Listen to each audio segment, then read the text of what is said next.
So we are here for the first reading of the 12-13 Oakland Unified School District budget.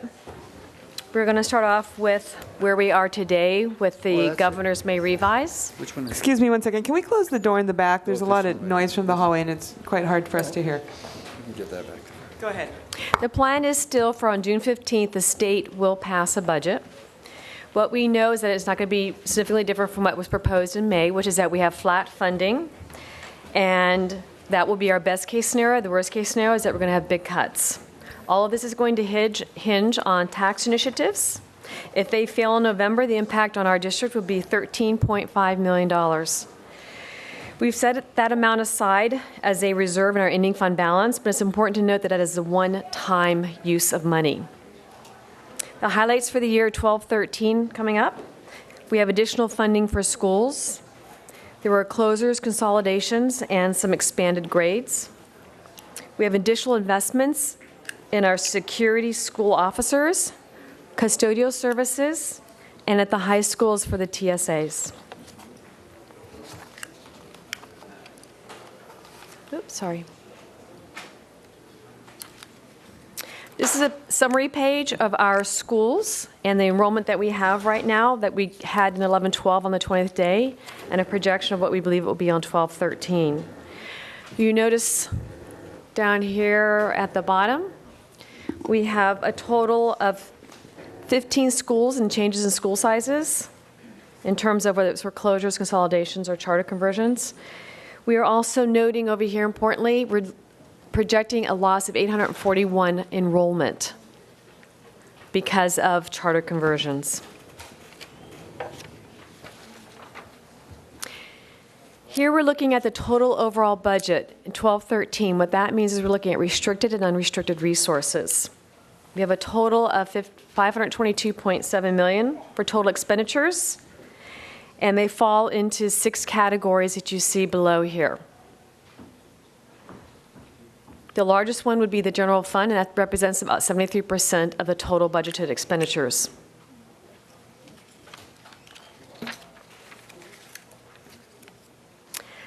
On the next slide, we're seeing what happened in 11-12, what we have built into our budget, what our total expenditures are in the same 6 categories. The next slide, though, is a more important one because it tells you the change from 11-12 to 12-13 in terms of our projected budgeted expenditures, and you see a reduction of $89.1 million. General fund and construction totals about 76.3 of that 89.1, and that's about 86% of the reductions come from those 2 broad categories, general fund and construction related.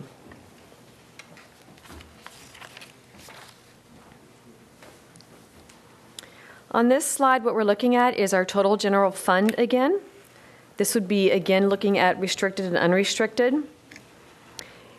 And we're going to focus our time in this area here under the general fund. These 4 bubbles here, or 4 areas, make up the amount you see in the green box. So we have school site budgets, centrally funded services for schools, centrally funded site-based services, and central operations. School site budgets over here comprises about 51% of the general fund.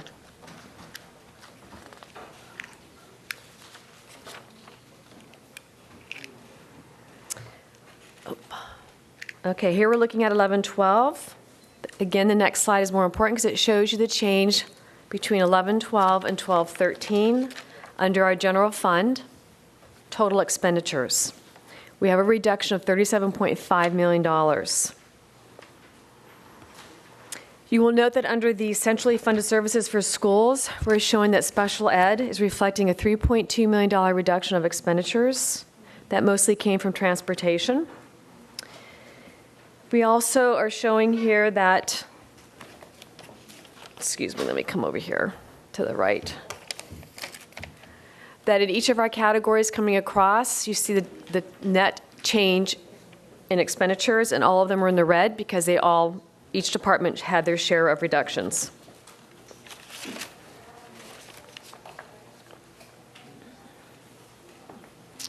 We're going to be focusing on the unrestricted general fund revenue because that's the area that gives us the greatest flexibility in how the revenues are spent.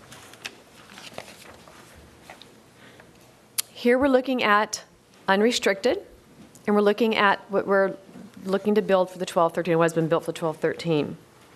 Unrestricted expenditures total $223 million. I'm looking here at this yellow box.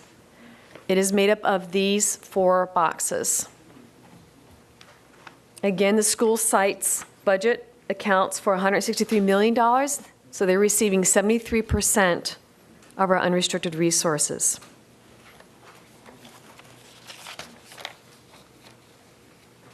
Again, we're showing 11-12 data.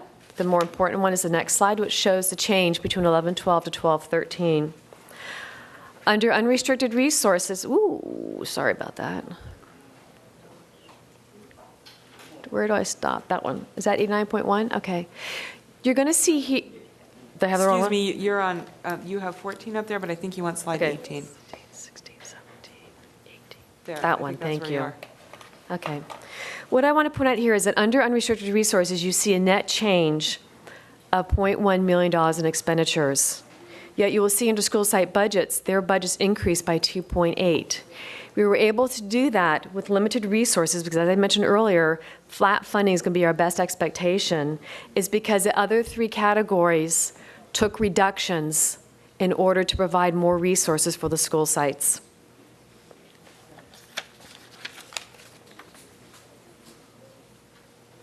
The next page is focusing on what we're projecting, or what historically we've had for our base revenue limit per average daily attendance. When you look at our 12-13 year, you're going to see that our funded, that's that amount down there, is slightly bigger than the funded amount in 11-12. The reason for that is because there were approximately $55 of one-time reductions in 11-12 that were restored in 12-13.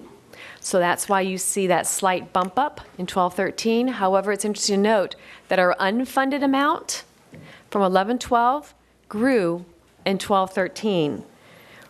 What that means for us, using our ADA, is approximately $52 million that we are not getting.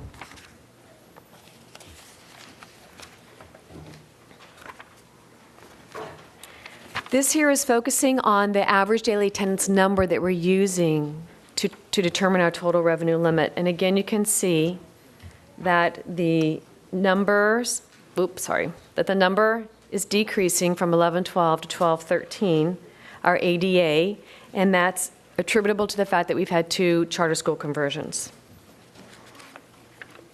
Now, ADA is also driven by the fact that our children are attending the schools. Are they attending class, I should say? Are they going out of the district? But that's why our numbers here is the 2 charter school conversions that are driving that number right there.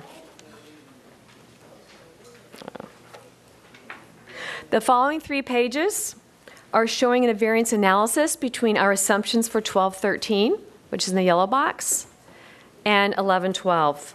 I want to highlight just a couple of the lines. You will see on line 1 that our revenue per average daily attendance went up $56.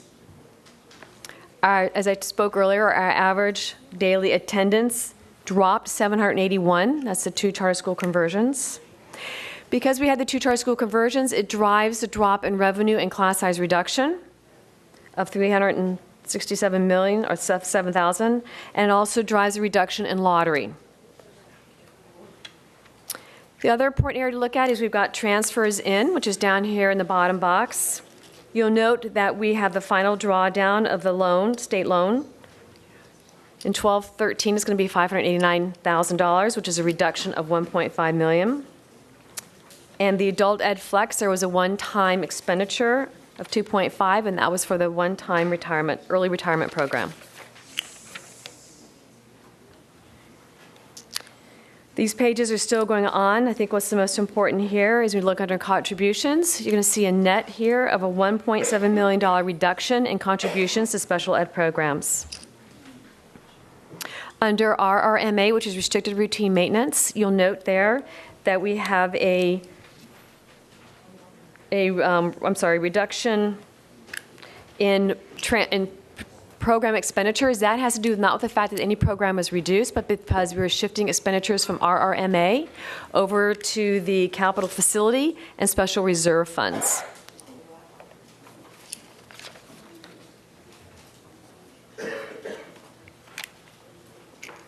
Here, when we're looking at, this is a final page of the variance analysis.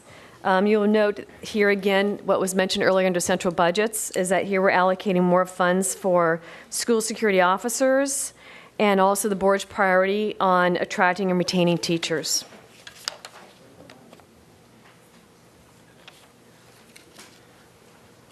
This page here is a summary of our revenue, expenditures, and other uses. We drop to the bottom line because that's the number we want to look at, and that shows that our ending fund balance there has increased by $3.3 million.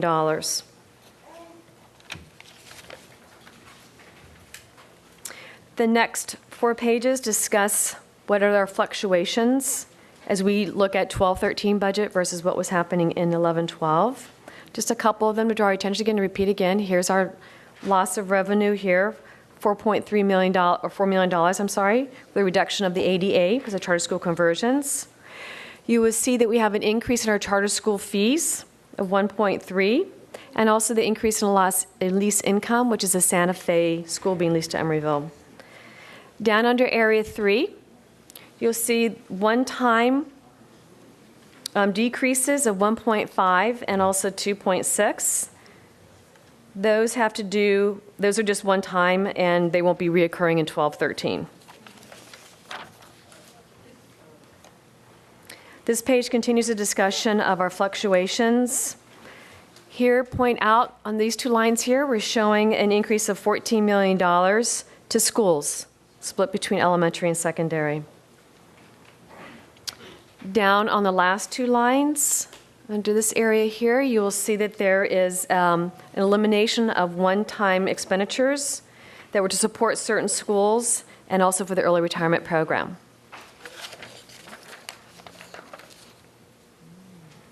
Here we're just wrapping up the analysis, major categories, other funds that are outgoing, indirect costs, and contributions and transfers. This amount reflects a one-time audit adjustment to the beginning fund balance, which we discussed at third interim. And this page is showing, again, our ending fund balance analysis. Once we arrive at the end of 12-13, we're projecting a $36.9 million ending fund balance, which, as I mentioned earlier, is a $3.3 million increase from 11-12. It's made up of all these different categories. One, the most important one, is a set aside for 3% for economic uncertainties. Here is the amount that I mentioned earlier, that in case the tax initiatives do not pass in November, we have funds set aside equaling $13.5 million to absorb the loss of income that we were projecting we will get if the tax initiatives do not pass. And it's important to note that that's a one-time fix. So if the tax initiatives do not pass, there will be reductions in 13-14. This will only get us through 12-13.